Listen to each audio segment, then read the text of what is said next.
The last region of our lower limb that we need to look at is our foot. In each of our feet, we have 7 tarsal bones, 5 metatarsal bones, and 14 phalanges.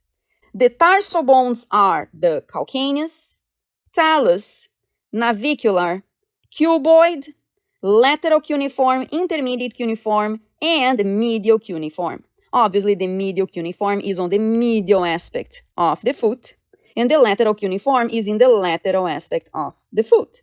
And you know that this is the medial aspect of the foot because this is the big toe, which in anatomy receives the name of hallux.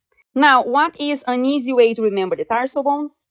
And the way I suggest is by remembering milk, no thanks cow. We have M for medial cuneiform, I for intermediate cuneiform, L for lateral cuneiform, the C of milk is for the cuboid, then we have the N for no for navicular, the T for talus, and the C for calcaneus. And you are set. The other little tip that I usually give students is that the navicular, which is right here, is above the 3 cuneiforms. And you remember that the navy boat goes over the 3 C's. So the navicular is above the 3 cuneiforms. In this lateral view of the foot, we can see the largest tarsal bone, which is the calcaneus. Remember, all tarsal bones are short bones, but the calcaneus can also be irregular because it has a very irregular shape.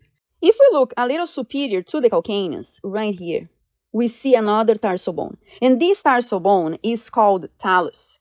And we can see very well from the anterior view that the talus is the bone that articulates with the tibia and the fibula, which are the 2 bones in our leg.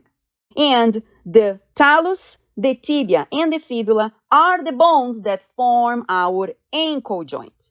And the little bumps that we feel in the lateral and medial aspects of our ankle joint are specifically the lateral malleolus of the fibula and the medial malleolus of the tibia.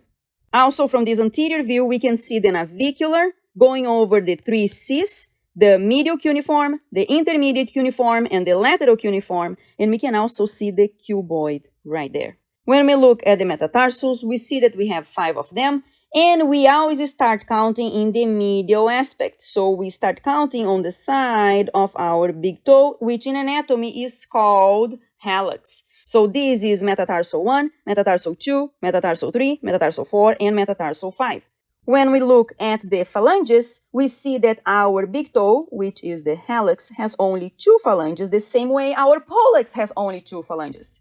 And since we have 2, one of them is distant from the body and the other one is proximal to the body. So this is the distal phalanx and this one is the proximal phalanx. When we look at the other toes, we find 3 phalanges. So they are named distal phalanx, middle phalanx, and proximal phalanx. And we can see them very well when we look in this diagram.